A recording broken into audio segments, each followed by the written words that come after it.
I would like to speak a little bit more about how holding all of these wounds and patterns in our collective field is affecting us.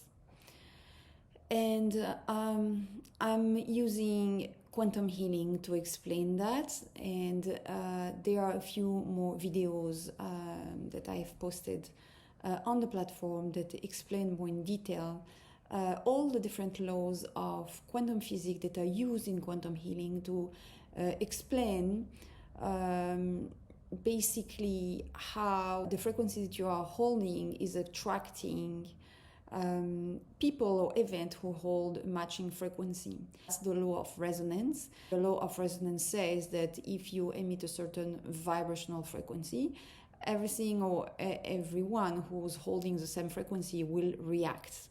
And so what is a reaction? A reaction could be attraction, could be a rejection, it could be any sort of reaction. Shows that there is a resonance. So everything is working on the principle of polarity. So let's say that you are on the frequency of goodness, for example, chesed, so at the extreme of chesed, you would have like 100% chesed and loving kindness. And at the other extreme, which is the same range, you would have zero loving kindness. Now, the right measurement of loving kindness is at the middle. So it's the same range, but at one extreme you have 100% and at the other extreme you have 0%.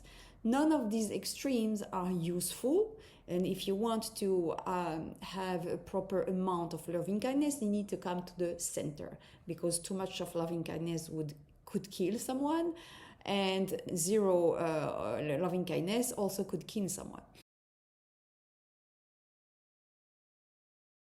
When you feel accused, you're exactly at the same frequency as the person who is accusing. So the accuser and the accused, they're holding the same frequency. One is at what extent of the line and one is at the other extent of the line, but you're on the same line, you're on the same vibe, and therefore you are necessarily going to meet. Which is the reason why, if you're accusing yourself constantly, you are going to be to meet people who are going to accuse you. And so this is true on individual level. This is also true on collective level. If you are constantly meeting people who are accusing you, it means that you have the accusation vibration in your field, whether it's accusation of other people or accusing yourself, it doesn't matter. It's still the vibration of accusation. The Baal Shem Tov is speaking about this principle in En Abdullah, so the crystal eye, where he's speaking about the principle of the mirror, how the mirror is actually mirroring what's within. So the outside is mirroring what's within. Now, what is exactly a mirror? How do you decide that this thing is mirroring something within and this doesn't mirror? Not everything that you see around you is a mirror. How do you decide that this thing is a mirror? Because you are reacting to something. So if, for example, it's touching you very much to be accused, then it means that there is a reaction, so there is a resonance with the pattern of accusation. Okay, this is where we know that you are concerned by this pattern. So you could be accused all the time. If you actually don't care about being accused at all and you keep going doing your life, then there is no resonance with the pattern of accusation. You are not even concerned by the mirror, so there is no mirror there. Okay? But, and by the way, in order to play a game, we need two people, okay? We need to be two to dance tango. So if someone come and accuse you and see that you don't care about the accusation anymore, eventually they stop accusing you. They wouldn't care about this anymore. So it's the same on a collective level. You are only concerned by the pattern of accusation since you react to it, and since as a consequence you start justifying yourself. So the fact that we seem to be holding a pattern of justification shows that we are holding in our field some vibration of accusation. Is it accusing someone or something about something, or is it accusing ourselves? So now we are just put the first element of reflection here, and this is a very important one.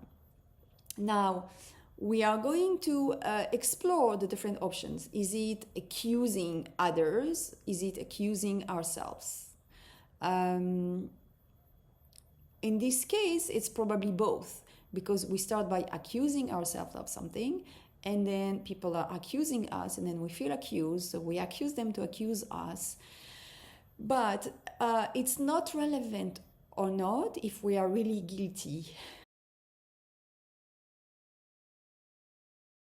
If we are holding a vibration of guilt within us, within ourselves, in our collective, it doesn't matter whether it's true or not. It doesn't matter if we are guilty of something or not. The moment we are holding that guilt within our field, automatically we are attracting accusers, because the universe does not understand about it's real or not. This is the frequency that you're emitting, and the universe, as a consequence, is sending you the feedback in real time of what you are sending. So, of course, there are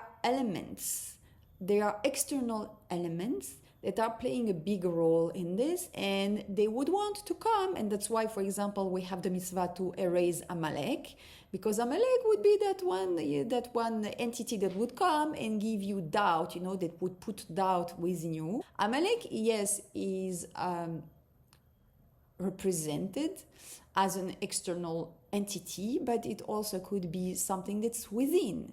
And that's something that's within, that's this thing that accuse you and make you doubt about your legitimacy, about your value, about your rights, about your place, and about everything else. So that's the best way to actually attack you, is to come from within and make you doubt of your legitimate place. And so, or whatever else, by the way. And so now we are exploring the pattern of the fear of rejection, and the pattern of justification, and how much energy we have spent all along history justifying ourselves, that we are good people, that we didn't kill Jesus, that we don't kill children of the nations to use their blood to bake matzot, and so on and so on and so on. We spent hundreds and hundreds of years justifying that we are good people, that we are not murderers, that we are good citizens, that we can bring good to the country where we are, so we wouldn't be ejected. And so we were busy bringing all the good and contributing until we were becoming so successful that we were being seen as a threat, and then ejected. And so we can see this that has started already from Egypt, from the time of Egypt, when the Egyptians asked us to contribute and help, and we were very proud and happy to be able to do this. And then this is how we fell into the trap by giving until we were considered too strong, and we became a threat officially for the power. And so this is how we've been enslaved. And so this has been actually repeated all along history, coming into a country, giving the best, and then as soon as we're too involved and had contributed too much, and we're becoming too powerful, we're considered as a threat, and then we were ejected. And so basically, these imprints, even though today we have a country of our own, are still imprinted, and they are still expressed in the modern days, in the Israeli society, trying to show that we contribute the best with our technology, with our high tech, with our Nobel Prizes. We are helping the people all around the world every time there is a catastrophe. I'm not saying that we are not doing this from the good of our heart because we are actually interested in bringing good to the planet, but what is the proportion of it? What is the percentage of it that is actually coming from a place of having to prove that we are good citizens, that we are good additions to the humanity, that we are, that coming from a place of justification, basically.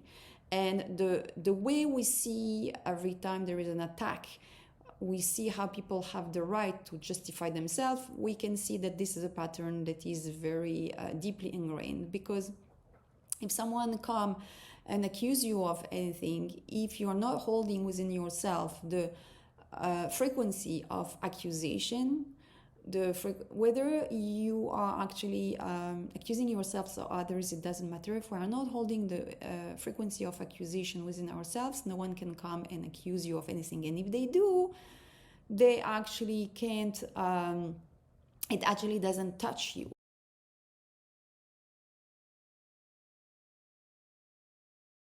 How do we know that something is a mirror, is mirroring something that's happening within yourself? It's when you react to it. Whether the reaction is good, extremely good, or extremely bad, it shows that there is a resonance. Okay, and so we are looking for the resonance because we know that if there is a reaction, if there is an attraction, it means there is a resonance. If I don't want to encounter this situation anymore, what do I do? The only thing I can do is to shift my frequency. So if I'm now emitting a frequency of accusation, then I will attract accusers. If I'm sending a frequency of justification, that I have the right to this or to that, people come and deny my right to this and that. Because we are on the same frequency and I give them space to be. Because accusers and haters, they look for targets. They want to play. This is what they live on. They want to play. So you saying, hey, I have this, I'm holding this frequency, I can be a player with you, we can play together, as well. Say, oh great, let's play together. But if you are stopping emitting this and start rising to a higher frequency, even if they want to play, they can't meet you. And so, of course, if we want to do this on a collective level, we have to explore what's happening on individual level. Are we doing this on individual level? Are we anyhow holding the frequency of accusation, whether it's to accuse someone else or it's accusing ourselves? Are we holding the frequency of rejection, of justification? Do I spend energy and time justifying myself? Something happened amazing while I was filming this, I just recorded a bunch of, something very nice chunk. I was super proud of myself. I said, yeah, that's good words that can pretty perfectly explain. And then when I go to turn off the recording, what do I see? It did not record nothing. And you know what was my first reaction? My first reaction was, why Hashem, why did you do this to me? What did I do wrong? So my first reaction was, I did something wrong, and therefore God didn't want to protect my project, or didn't want to help me, and therefore this bad thing happened. That was my first reaction. Because I believe that if I do good, then I should be supported by the universe and by God and by everything else. So if something bad is happening to me, it means that there's something wrong with me. Also, possibly there is something wrong with God that doesn't do its job to protect me, etc. So I'm holding the frequency of accusation towards myself because I'm assuming automatically that there's something wrong with me. And definitely I'm holding accusation toward God because, hey, where are you?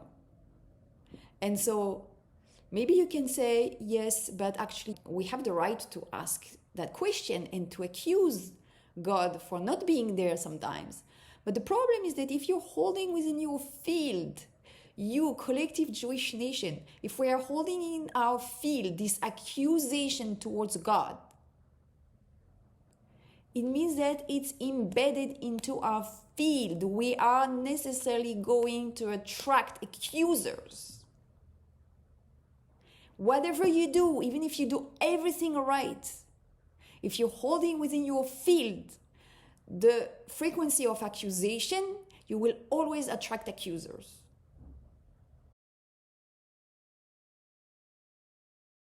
Now, I know that hits hard because most of us need healing for many things that happened during histories, and we have a lot of imprints of these wounds that we are carrying from past lives.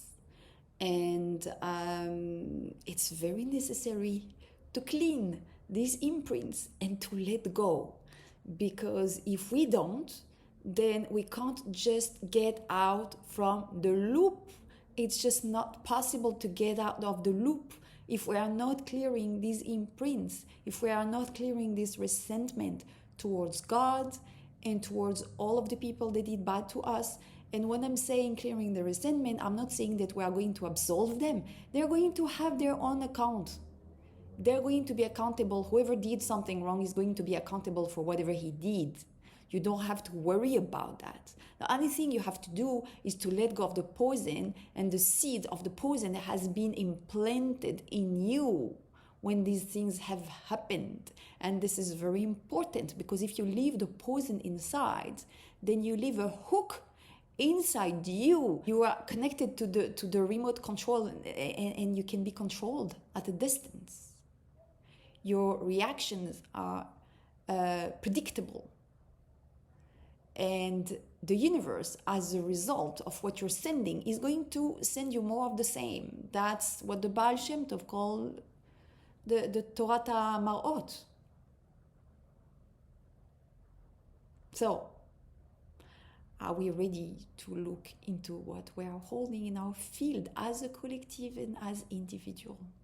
That's the real question we have to ask ourselves now, because the war that we are facing, it's a spiritual war. And as you know, you can't win a spiritual war just with physical weapons. So there is a necessity to look at what we are holding into our field, to understand what we are attracting, and stop playing that game. So, if you're ready, I would like to invite you to do some exercise before we go into the blueprint to understand how this vibration of accusation is in our field. Of course, during history, we had many occasions to encounter very difficult situations, and therefore we might hold God responsible for this, or we might accuse ourselves for whatever. But before all of this, there is in the blueprint, we can find the seed of this self-accusation.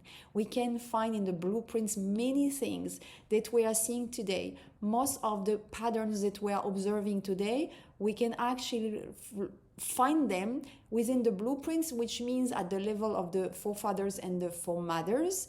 And I want to invite you to look into this. But before we do that, I want to challenge you to look within yourself, where you are accusing others, where you are accusing yourself, where you are accusing maybe God, where you need to justify yourself, where you are afraid of rejection, all of the things. Because in order to move forward with the collective healing, we need to dig a little bit into our individual field.